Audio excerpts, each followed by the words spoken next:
Hello, नमस्कार दोस्तों। स्वागत है आपका आपके जॉब्स डिक्शनरी चैनल पर। आज हम आपको क्लास 12 का वेक्टर सदिश के बारे में बात करेंगे। सदिश सदिश वेक्टर वेक्टर क्या होता है, पहले वेक्टर के बारे में डिस्कस करेंगे, फिर आगे आगे इसके वेक्टर क्या होता है। वेक्टर को हम हिंदी में सदिश भी कहते हैं। सदिश और वेक्टर वेक्टर जिसे रिप्रेजेंट करने के लिए मैग्नीट्यूड और डायरेक्शन दोनों की आवश्यकता होती है, उसे हम वेक्टर कहते हैं। या सदिश सदिश या वेक्टर राशि को व्यक्त करने के लिए परिमाण मैग्नीट्यूड व दिशा डायरेक्शन दोनों की आवश्यकता होती है, उसे हम वेक्टर कहते हैं। अब देखिए वेक्टर क्या ए टू बी, जैसे ये वेक्टर है ए, इनिशियल पॉइंट, ये तो आप क्या है terminal point, A to B, A से बी, ए से बी, ये ए बी क्या आपका वेक्टर है जो इनिशियल पॉइंट से टर्मिनल पॉइंट तक, यहाँ हमें डायरेक्शन और मैग्नीट्यूड दोनों की आवश्यकता होती है, उसे हम वेक्टर कहते हैं। देखिए अभी बात करते हैं हम ए बी। मैंने बोला अभी A be the sense, sense ऐसे हिंदी में अभी दशा भी बोलते हैं। ए बी वेक्टर है ए से और बी, तो जो डायरेक्शन हमारी है वो ए से बी की ओर है। मैंने बोला ए से बी की ओर, ये आपका ए है, ये बी है, तो जो डायरेक्शन ए से बी की तरफ जा रही है उसे हम ए बी डैश कहेंगे। ये आपका ए बी वेक्टर है, सेंस है। ये आपका इनिशियल पॉइंट, ये आपका टर्मिनल पॉइंट, ये आपका ए बी है। बी ए वेक्टर क्या लिखा मैंने, बी ए वेक्टर। बी मतलब बी से लेकर ए तक का वेक्टर। जैसे मैंने आपको ये वेक्टर लिया, ये पॉइंट मैंने ए लिया, ये बी, अब बी से ए तक क्या लिया, बी से ए तक, तो बी से चलेंगे कहाँ, ए तक, तो बी क्या होगा आपका इनिशियल पॉइंट, ए क्या होगा आपका टर्मिनल पॉइंट, तो इनिशियल पॉइंट से टर्मिनल पॉइंट, तो ये हमारा क्या होगा B A vector, B A vector. आप इसको यहां क्या बोला है, बी ए वेक्टर, बी से ए की ओर, तो ये इनिशियल पॉइंट क्या होगा आपका बी, ये आपका टर्मिनल पॉइंट आपका क्या होगा ए, इसे कहते हैं बी ए वेक्टर। की बात करते हैं हम, तो यहां आपका लेंथ, मैग्नीट्यूड, मॉडुलस या लंबाई, परिमाण, मापांक, तो ये ए भी आपका है, ये मैग्नीट्यूड है, क्या परिमाण है, परिमाण, या इसको हम ए वेक्टर भी रिप्रेजेंट कर सकते हैं या करते हैं। जैसे मैंने बोला लिखा ए बी, ये आपका ए बी वेक्टर है। अगर मुझे इसका मैग्नीट्यूड परिमाण निकालना है तो ये आपका ए बी मैग्नीट्यूड हुआ, इसे हम ए से भी रिप्रेजेंट करते हैं। जैसे ए बी लिखा है तो ए बी क्या है आपका, ये वेक्टर है जो मैंने ए से रिप्रेजेंट किया। चलिए अब आगे पढ़ते हैं, ये हमारे एक बार इसे और समझते हैं आसानी से, फिर आगे की तरफ चलते हैं। वेक्टर, देखिए वेक्टर सदिश, वेक्टर क्या है, सदिश है। सदिश राशि को व्यक्त करने के लिए परिमाण व दिशा दोनों की आवश्यकता होती है, उसे हम वेक्टर या सदिश कहते हैं। परिमाण मैग्नीट्यूड, डायरेक्शन, दिशा, व्यक्त रिप्रेजेंट, जिसे मैग्नीट्यूड और डायरेक्शन की रिक्वायरमेंट होती है उसे वेक्टर कहते हैं।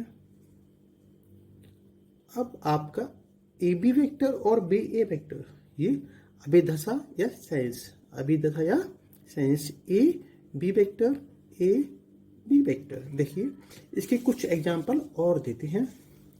अभी हमने लिखा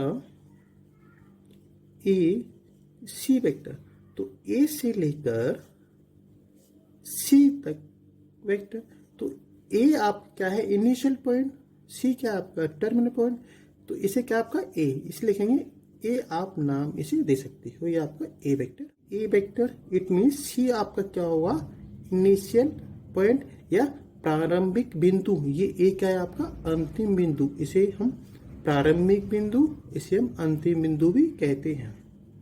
जैसे ये आपका सी इनिशियल पॉइंट प्रारंभिक बिंदु, ए टर्मिनल पॉइंट या अंतिम बिंदु, ये आपका क्या है सी ए वेक्टर है आपका।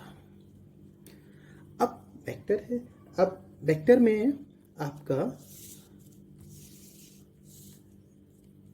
कुछ हम बात करते हैं लंबाई, परिमाण, मापांक।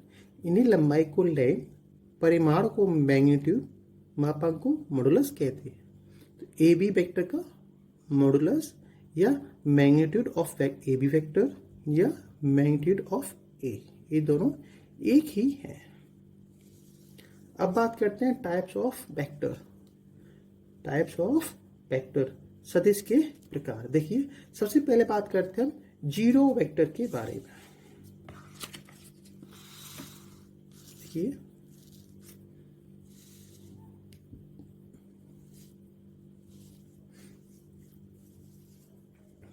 सबसे पहले नल वेक्टर, जीरो वेक्टर या शून्य वेक्टर। शून्य वेक्टर में डायरेक्शन, जो दिशा होती है वो आपकी अनिश्चित होती है, हमें क्लियर नहीं पता होती, और जो परिमाण है वो तुम्हारा क्या होता है जीरो, क्या होता है जीरो। समझते हैं डायरेक्शन। देखिए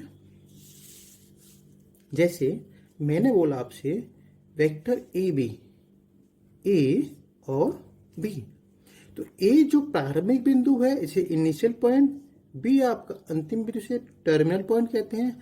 अगर ये दोनों एक ही हों, क्या हों एक ही हों, प्रारंभिक और अंतिम दोनों एक ही बिंदु हों, एक ही पॉइंट हों, कौन इनिशियल या टर्मिनल, उसे हम शून्य वेक्टर या नल वेक्टर कहते हैं।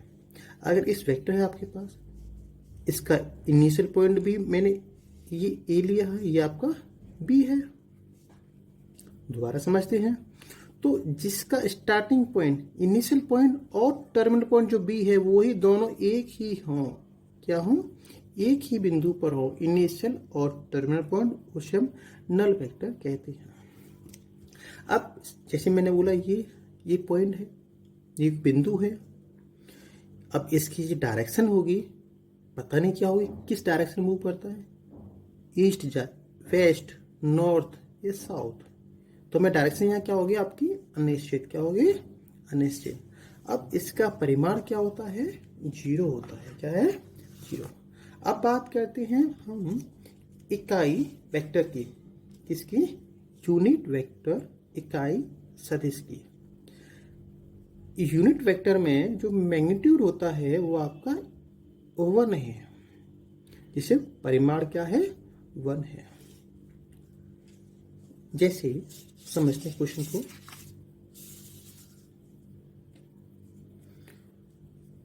ये आपका वेक्टर है, इसे ए सी वेक्टर आपका है। जो वेक्टर डायरेक्शन है ए टू बी है, ईस्ट में डायरेक्शन है आपकी, ठीक है ना। तो मैंने एक पॉइंट लिया, तो ये जो एक यूनिट है इस पॉइंट से इस पॉइंट, तो इसे क्या बोलेंगे यूनिट वेक्टर, क्या बोलेंगे यूनिट वेक्टर।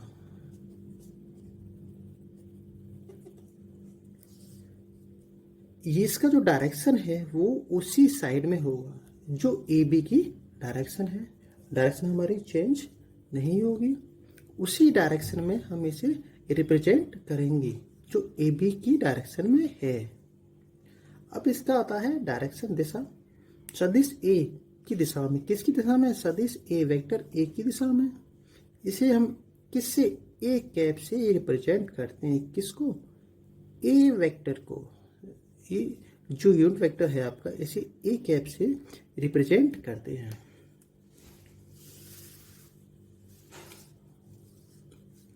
अब बात करते हैं ए वेक्टर की।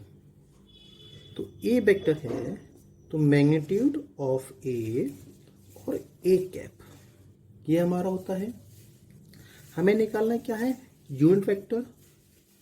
तो यूनिट वेक्टर क्या होगा आपके पास, A vector of magnitude of A vector.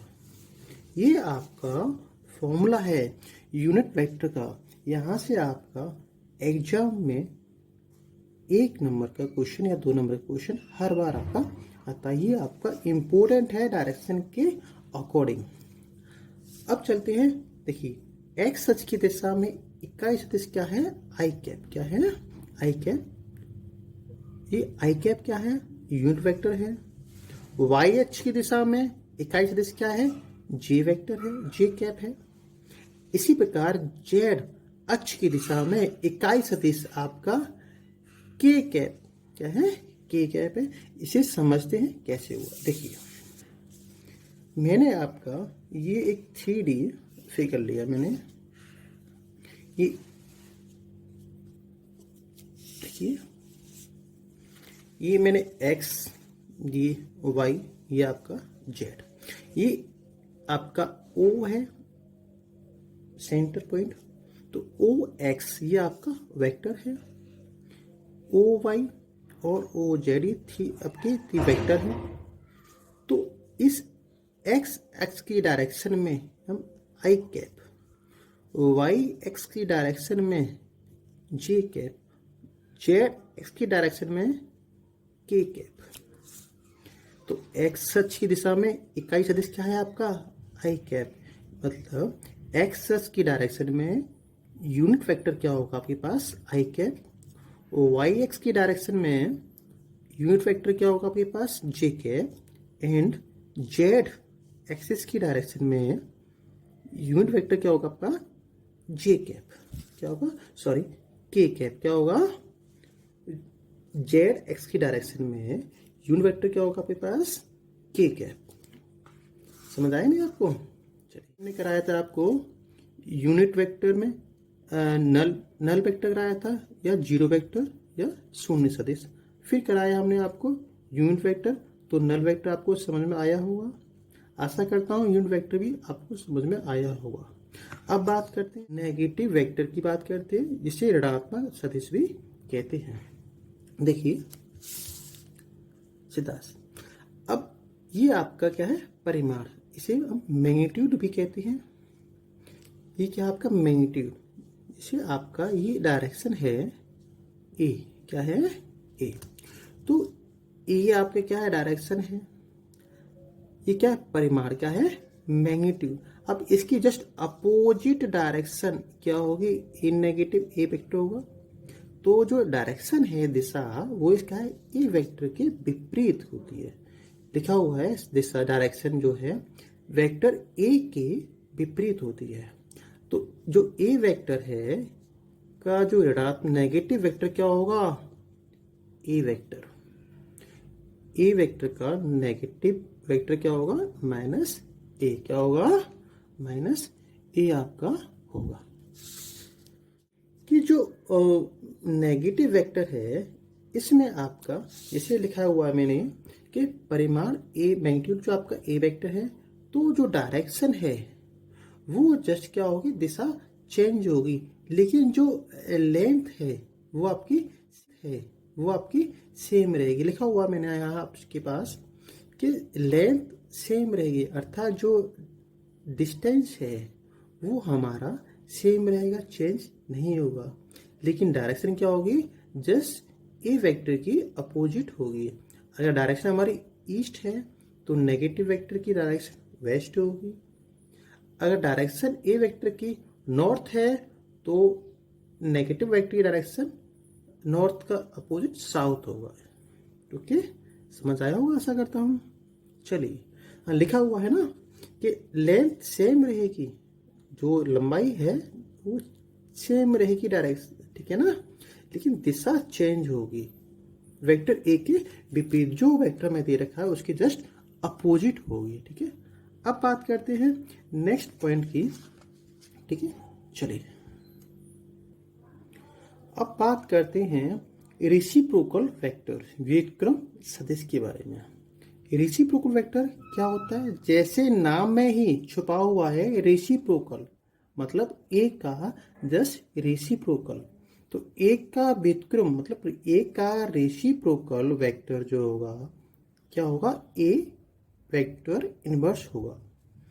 नाम में ही लिखा ना रेसिप्रोकल, तो किसी भी वेक्टर का जस्ट उसका रेसी उल्टा उसे हम रेसिप्रोकल या व्युत्क्रम सदिश कहते हैं। जैसे मैंने लिखा ए वेक्टर, तो इसका जो रेसिप्रोकल क्या होगा? ए नेगेटिव। आपने देखा होगा क्लास 8th 7th 6 में या 9th में पढ़ा होगा आपने, जैसे एक्स का रेसिप्रोकल क्या होता है? X inverse. वाई का रेसिप्रोकल क्या होता है? Y inverse. इसे हम वाई के रेसिप्रोकल को 1/y भी तो ले सकते हैं। ऐसे ही 2 का रेसिप्रोकल क्या होगा? 1/2 या 2 की पावर -1 ही क्या है? इसकी रेसिप्रोकल है। तो अब बात करते हैं वेक्टर में। तो ए का जो व्युत्क्रम सदिश क्या होगा? ए। तो इसका जो परिमाण है, मैग्नीट्यूड है, वो क्या होगा? 1/ magnitude of A vector. 1/ magnitude of A vector. तो रेशियो ये आपका क्या? परिमाण। इसे बोलते हैं मैग्नीट्यूड या परिमाण। तो ये किसका? ये परिमाण आपको पता होगा क्या होता है, जो अभी मैंने आपको कराया था। समझ आया है कि आपको समझ आया होगा? परिमाण क्या आपका रहेगा? 1/ मैग्नीट्यूड ऑफ ए वेक्टर। और डायरेक्शन क्या आएगी? वही एक की डायरेक्शन, जो वेक्टर हमारा है ए उसी की डायरेक्शन रहेगी। बस इसका जो परिमाण है, मैग्नीट्यूड है, वो क्या होगा? 1/ मैग्नीट्यूड ऑफ ए वेक्टर। अब सबसे इम्पोर्टेंट आपका जो है वो है पैरेलल वेक्टर या समांतर सदिश। Very very most important topic है आपका ये सारे टॉपिक आपके बेसिक के लिए बहुत महत्वपूर्ण हैं, जो आप किसी भी एग्जाम एनडीए जीई के लिए अति आवश्यक हैं। और उनमें आपका टीजीटी पीजीटी के लिए भी बहुत इंपॉर्टेंट पॉइंट्स है आपके पास, क्योंकि 1 नंबर के क्वेश्चन आपके इन्हीं पॉइंट से आते हैं जो आपकी थ्योरी है। अब बात करते हैं, इंपॉर्टेंट टॉपिक है पैरेलल वेक्टर, समांतर सदिश। जैसे नाम में ही लिखा हुआ है पैरेलल वेक्टर, वो समांतर सदिश है। जैसे vector A, vector B, vector C, ये सभी क्या आपके पास पैरेलल है, समांतर है। ये हमारे क्या है? पैरेलल वेक्टर है, जिनकी डायरेक्शन जो है वो सेम रहती है, उसे पैरेलल वेक्टर है। अब इसमें भी 2 कैटेगरी होती हैं, एक लाइक एक अनलाइक। तो जिसकी डायरेक्शन सेम है, क्या है? सेम है, ईस्ट में है, सबकी डायरेक्शन क्या है? सेम है, उसे बोलेंगे लाइक वेक्टर। क्या बोलेंगे? लाइक वेक्टर, या इसे हिंदी में बोलते हैं अनुदिश सदिश। अगर कोई वेक्टर क्या है आपके? पैरेलल है, क्या है? पैरेलल है, लेकिन उनका जो डायरेक्शन है वो सेम नहीं है, डायरेक्शन जो है वो सेम नहीं है, तो इन्हें क्या बोलेंगे हम? Unlike vector. क्या बोलते हैं? Unlike vector. ये जो वेक्टर हैं ये आपस में एक दूसरे को भी क्रॉस नहीं करेंगे, लेकिन इनकी जो डायरेक्शन है वो क्या है? डिफरेंस है, जस्ट उसकी अपोजिट है, उसे कहते हैं अनलाइक वेक्टर। तो लाइक वेक्टर समझ गए और अनलाइक वेक्टर आपके पास। इसे एक बार और समझते हैं। देखिए, पैरेलल जो वेक्टर आपस में क्या होते हैं? पैरेलल होते हैं, ठीक है ना? हाँ। अब लाइक और अनलाइक वेक्टर, लाइक वेक्टर या अनुदिश सदिश की जो डायरेक्शन है, वो क्या है? सेम डायरेक्शन है। अगर ईस्ट में है तो ईस्ट में रहेगी। मैंने लिखा सेम डायरेक्शन, तो ये आपकी वेस्ट में सेम डायरेक्शन है। आपको नॉर्थ तो सेम डायरेक्शन है, डायरेक्शन क्या होगी आपकी सेम रहेगी, वो किसी भी डायरेक्शन में रहेंगे लेकिन लाइक वेक्टर की डायरेक्शन हमेशा आपकी सेम रहेगी। यहाँ पे सेकंड पॉइंट इसका अनलाइक वेक्टर। अनलाइक वेक्टर में जो डायरेक्शन है वो क्या होगी आपकी अपोजिट। ये पैरेलल तो है लेकिन डायरेक्शन क्या है अपोजिट है। आप इन वेक्टर को कैसे भी बना सकते हो, इनकी डायरेक्शन हमेशा क्या रहेगी अपोजिट रहेगी। तो जैसे बताया अभी जो डायरेक्शन कैसी रहती है सेम रहती है, यहाँ लाइक वेक्टर में और अनलाइक में क्या रहती है आपकी जो डायरेक्शन है वो डिफरेंट अपोजिट रहती है, इसे बोलते हैं सेम डायरेक्शन को। ठीक है, अब समझ आया होगा आशा करता हूँ आपको। अभी आपका पैरेलल वेक्टर है, इसमें बहुत सिंपल है, एक बार और समझते हैं। लाइक वेक्टर जिनकी डायरेक्शन सेम होती है उसे लाइक वेक्टर कहते हैं, और जिन वेक्टरों की डायरेक्शन अपोजिट होती है उन्हें हम अनलाइक वेक्टर कहते हैं। अब चलते हैं, नेक्स्ट पॉइंट है आपका मुक्त सदिश या फ्री वेक्टर। क्या है ये फ्री वेक्टर है, इसके बारे में बात करते हैं। हाँ, अब बात करते हैं हम फ्री वेक्टर मुक्त सदिश की। देखिए फ्री वेक्टर क्या है, जैसे नाम में ही लिखा हुआ है फ्री वेक्टर, मतलब कोई भी चीज़ आप मार्केट जाते हो फ्री सामान मिलता है तो फ्री में ले आते हो, भाई बाई वन गेट वन, तो फ्री वाला इट मीन्स फ्री, कहीं भी आप ले जा सकते हो। जैसे स्थानांतरण से कोई परिवर्तन नहीं होता, तो without changing magnitude and direction, उसको क्या है आपका फ्री वेक्टर है। जैसे ये आपका ए वेक्टर है, क्या है ए वेक्टर है, इस ए वेक्टर को मैं यहाँ से उठाकर यहाँ ले गया, ये क्या आपका ए वेक्टर है। अब इस वेक्टर को मैं यहाँ से मैंने पिकअप किया और कहाँ ले गया यहाँ ले गया, ये क्या है आपके पास ये ए वेक्टर है। ये क्या है आपस में क्या है आपके पैरेलल है, क्या है पैरेलल है। तो हम किसी भी वेक्टर को कहीं भी चेंज कर सकते हैं, उसे फ्री वेक्टर कहते हैं। वैसे में लिखा हुआ है ए वेक्टर लिखे हुए ना, तो ये क्या आपकी पैरेलल शिफ्टिंग है, हम इन्हें पैरेलल शिफ्टिंग कर सकते हैं। ठीक है ना, जैसे मतलब जो ए वेक्टर को बिना डायरेक्शन मैग्नीट्यूड के चेंज के स्थानांतरण कर सकते, कहीं भी हम ले जा सकते हैं। ठीक है, चलिए ये वेक्टर समझ में आपका आया हो फ्री वेक्टर, एक बार और समझाते हैं आपको फ्री वेक्टर। फ्री वेक्टर मुक्त सदिश, जैसे नाम में लिखा हुआ है फ्री, आप फ्री चीज को वस्तु को या ऑब्जेक्ट को कहीं भी ले जा सकते हो, वो फ्री है। उसी प्रकार फ्री वेक्टर में भी कोई जो वेक्टर है ए, उसी किसी के पैरेलल आप ले सकते हो। मैंने लिखा ए आपका ये वेक्टर है, ठीक है ना। अब इसके पैरेलल ये आपका वेक्टर हो गया, इसी को मैंने शिफ्ट किया है, इसी को मैंने इसके शिफ्ट कर दिया। ये क्या है आपके, ये सभी पैरेलल वेक्टर हैं।